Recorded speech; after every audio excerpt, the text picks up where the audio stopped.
Well, Eastern Cape beaches have also been completely shut today following the president's announcement, which was made on Monday. Currently, there are over 100,000 active cases of COVID-19 across the Eastern Cape alone.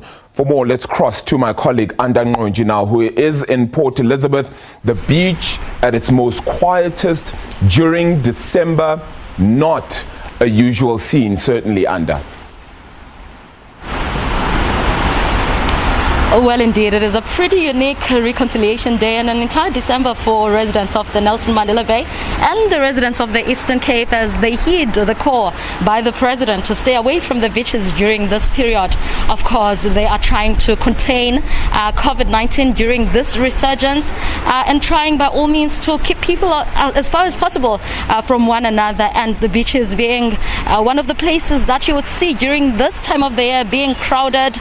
A lot of people usually flock to the beaches around the Eastern Cape, to try and find entertainment, and things like events and festivities would take place right by the beach, which is one of the things that the president has put a stop on between now and the 3rd of December. But if you recall, or you've been following us since the day before yesterday, actually, a number of people would flock into the beach to come and enjoy their last swim, with yesterday quite a few people being here saying that they are very devastated and they're very sad by the fact that this Christmas, this reconciliation day and the New Year's is not going to be the same, and some of them being tourists to say that they came all the way from the inlands like Johannesburg hoping to get a nice swim and be around the beach during the holiday, but that is unfortunately not going to happen. But I've actually met a few people who have been walking by the beach today. As you know, there are barricades around the beach, so people know exactly where to go and not where to go. So they're saying that they're very disappointed as well, with some of them being the gentleman that I'm going to speak to right now, who says that he was not able to come and enjoy his last swim as he was at work yesterday. So he is very disappointed today. A very good day, sir. Good day, mate. Tell me, how do you feel about the closure of the beaches? I know we had a chat earlier on and you said that you were pretty disappointed. You couldn't come yesterday. How does this make you feel? It's sad. It's a sad moment. I mean, this for all these years. On this day, the 16th, we normally come here, especially the kids. The little ones, they want to come and enjoy the beach and swim. However, at least the president should have make a uniform space where like in Durban, where he said, okay, the beaches will be open on certain days, and for these little ones, these are the only enjoyment which they have. Yeah. But do you have any other alternative activities lined up for yourself and the little ones? Yeah, obviously we will go to the Lion Park. She have a bicycle at home. Luckily, fortunately, I have a swimming pool, so for the little one. But you still want the beach, man. The waves, it's not the same. That's it, yeah. Thank you so much, sir. Thank you. And a good day to you, sir. Would you say the president has made a fair decision by closing the Eastern Cape beaches? I have mixed emotions regarding this. I understand the state of the nation at the moment and the pandemic, but we also want to enjoy our time together as family. Being a new dad, my kid is on 11 months and he loves the water. I was looking forward to coming through today and just having fun in the water, and now that has been taken away from us. I wish it was not the case, but yeah, I've got mixed emotion regarding this. And let's get another view.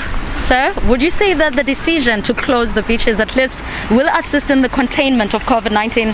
If you understand this, from last night or the day before last night, in 24 hours, 15 people have died of COVID-19. Do you think these regulations are necessary?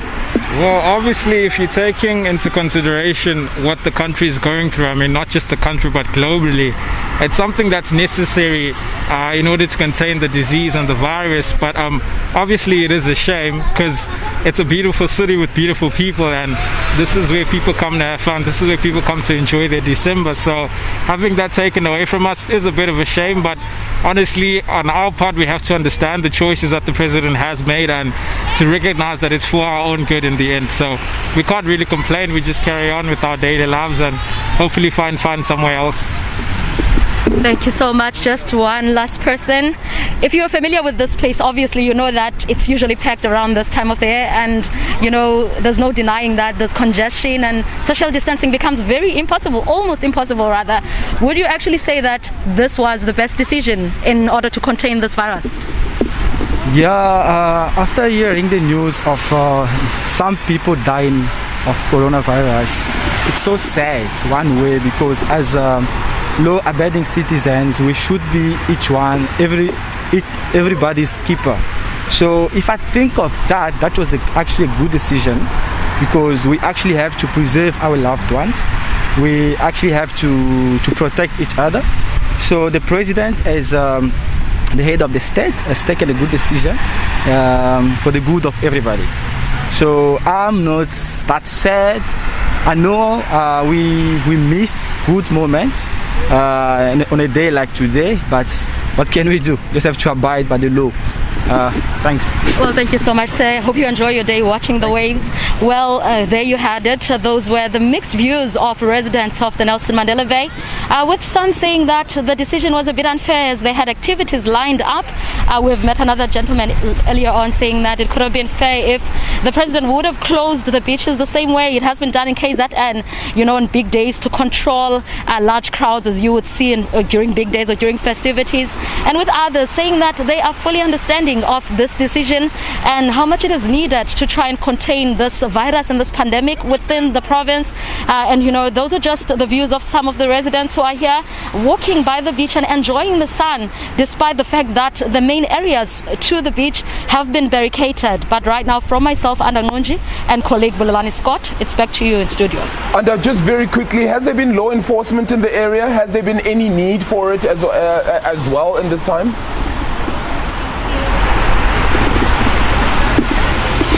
Well, we have seen visibility of people like policemen, you know, the law enforcement agents. We've seen them walking around, but by the look of things, I don't know if you can see around, you'll actually realize that the people have really been abiding to this new regulation, as they have stayed completely away from the beaches. If you were watching yesterday or you were following us yesterday, you will realize that there was a whole lot of people who were flocking into the beach yesterday and the day before yesterday, as if in fact they knew that the beaches were bound to be closed very soon. But today we see that the area is completely clean. People know where exactly to go. But we are expecting later on that the Nelson Mandela Bay and law enforcement officers will be here to try and make sure that people are still adhering to the regulations. As during this day, you would actually see a peak in numbers, especially as the day unfolds or as it's getting later and later. So we are also looking forward to see if will these beaches be kept clean, and will the people continue adhering to the regulations until the end. Anda Nqonji, appreciate it. Thank you so much for this unfortunately sad broadcast then today out in the beaches then in the Port Elizabeth area. Let's go then from the Eastern Cape to Durban then in KwaZulu-Natal to find out whether beach lovers in that area, particularly Durban, are complying with the new COVID-19 protocols and are perhaps staying away, and also the implications of these restrictions on businesses along the beachfront. Let's chat then to our reporter Bongani Kema, who has more.